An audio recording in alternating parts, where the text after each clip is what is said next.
안녕하세요. 제2서울창의예술교육센터 찾아가는 미술관 김도연 도슨트입니다.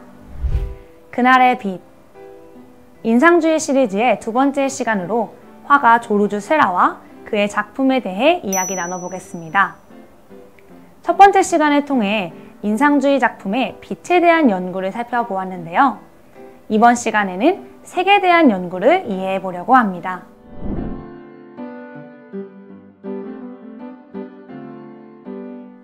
인상주의 화가들은 빛의 세기와 파장 등으로 시시각각 변하는 사물의 모습을 포착해내기 위해 주로 야외에서 그림을 그렸습니다. 그리고 그 색채의 시각적인 착시 효과를 표현하기 위해 색채 표현의 다양한 방법들을 연구하였습니다.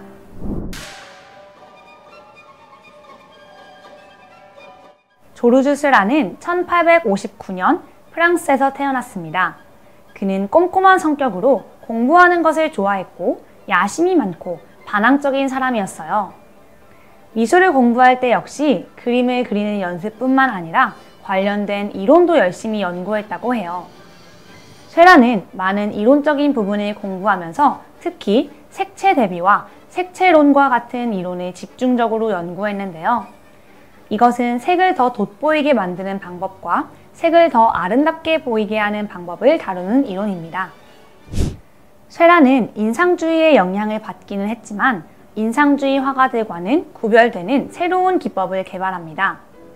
언뜻 보면 인상주의 화가들과 비슷하다고 생각할 수 있지만 자세히 보면 그 색을 표현하는 접근 방식이 전혀 다르다는 것을 알 수 있습니다. 바로 그림을 그리는 방법을 터치가 아닌 점을 찍는 표현으로 사용한 것입니다. 세라는 왜 점을 찍는 표현 기법을 사용한 것일까요? 그 이유는 세라가 빛의 모습을 더 과학적인 방식으로 연구했기 때문입니다. 빛은 섞을수록 밝아지지만 물감은 섞을수록 어두워진다는 것을 알았던 거죠. 세라는 물감이 어두워지는 것을 피하기 위해 물감을 섞지 않고 원색의 점들을 캔버스에 나란히 찍었던 겁니다. 작은 점들을 나란히 찍어 놓은 것을 우리의 눈은 다양한 색들이 함께 섞여 있는 것처럼 인식하게 됩니다. 이러한 방식으로요. 이때 점이 작고 섬세할수록 그 효과는 더욱 명확하게 나타나지요. 빛에 관한 이론을 창작에 적용하고자 한 아스니에르에서의 물놀이입니다. 가로 3m, 세로 2m의 큰 작품인데요. 확대해보면 물감이 고르게 칠해져 있지만 아직 점묘법이 완전히 사용되지는 않은 것을 볼 수 있습니다. 물감을 고르게 칠하는 것을 시도한 세라는 이후 이것을 점묘법으로 발전시키게 됩니다. 작품 오른쪽에 나무들이 그려진 장소가 보이나요? 이 작품의 맞은편 섬인데요. 그곳에서 그린 세라의 다른 작품이 있습니다. 어떤 작품일까요? 바로 그의 대표작 그랑자트 섬의 일요일 오후입니다. 그랑자트 섬은 파리 외곽에 위치한 작은 섬으로 파리 사람들의 휴양지였습니다. 이 작품 속에는 인물이 48명, 보트 8대, 강아지 3마리, 원숭이 1마리가 그려져 있습니다. 그림의 크기는 어떨까요? 이 작품 역시 가로 3m, 세로 2m에 달하는 크기입니다. 농구대 높이가 3m이고 일반적인 현관문 높이가 2m인데요. 농구대를 돌려놓은 가로 길이에 현관문 높이라고 생각하면 어느 정도일지 느껴질 것 같습니다. 이렇게 비교해보니 작품의 크기가 정말 큰 것을 확인할 수 있지요. 꼼꼼한 성격이었던 세라는 이 그림을 그리기 위해 40점 이상의 습작을 그리는 등 오랫동안 작품을 구상하면서 연습하였다고 합니다.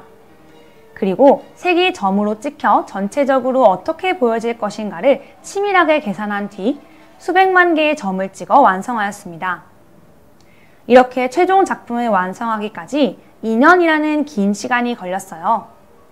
그 후 세라의 작품들은 인상주의의 기법들을 과학적 축으로 접근하여 새로운 기법을 탄생시켰다는 의미로 신인상주의라는 이름으로 불리게 되었습니다.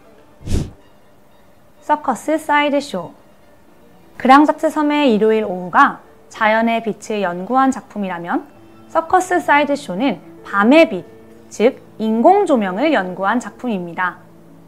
가스 등을 밝은 노란색으로 표현하고 그림자 부분은 그와 반대색, 즉 보색인 청색을 사용하여 점유법으로 완성한 작품입니다.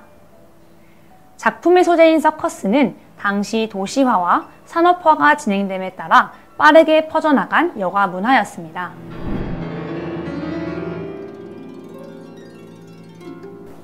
여기 서커스를 주제로 한 또 다른 작품이 있습니다.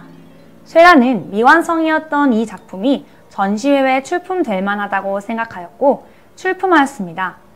그런데 작품이 전시 중이었을 때 쇠라는 갑작스럽게 세상을 떠나고 말았죠. 그래서 서커스는 그의 마지막 작품이 되었습니다. 이 작품에는 쇠라의 새로운 시도가 보입니다.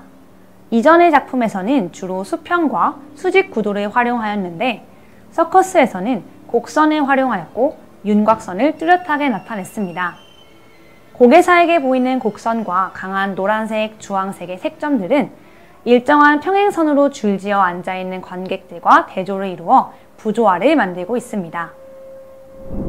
과학적인 이론을 탐구하며 점요법을 활용한 조르주 쇠라의 작품들을 살펴보았습니다. 자세히 보았을 때 쇠라의 작품이 작은 점들로 구성되어 있는 것을 관찰할 수 있었습니다. 이처럼 화가는 자신의 생각과 느낌들을 화폭 위에서 표현하기 위해 다양한 기법들을 연구하고 활용합니다. 붓터치의 질감, 색의 조화, 선과 명암 등으로 감정이 전달될 수 있도록 다양한 방법을 만들어냅니다. 우리도 미술 작품을 감상할 때 자세히 관찰하며 화가의 표현 방식을 탐구한다면 더 깊이 있는 감상이 이루어질 것 같습니다. 제2서울창의예술교육센터 찾아가는 미술관 김도연 도슨트였습니다.